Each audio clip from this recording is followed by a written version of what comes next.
ஒருத்தவங்களோட வீட்ல இருந்து நான் இந்த பெட்டைக்கோழிய வாங்கிட்டு வந்தேன்.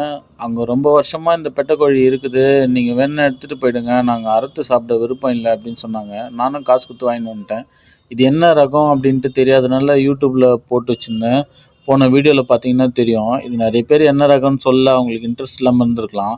ஆனா இந்த ஒரு வீடியோ பார்த்துட்டு ஒரு தம்பி வந்து அவங்க வீட்ல சேவல் ரொம்ப வருஷமா இருக்குது. பெட்டைக்கோழி இல்ல. நீங்க வேணுனா அந்த பெட்டைக்கோழி குடுங்கன்னு சொல்லி எடுத்துட்டு வந்திருந்தாரு.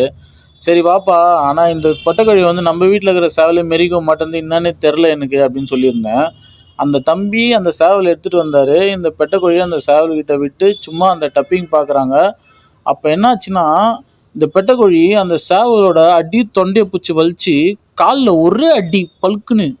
சேவல் கழுத்து முழுக்குன்னு முறிச்சுக்கிச்சுங்க அப்படியே.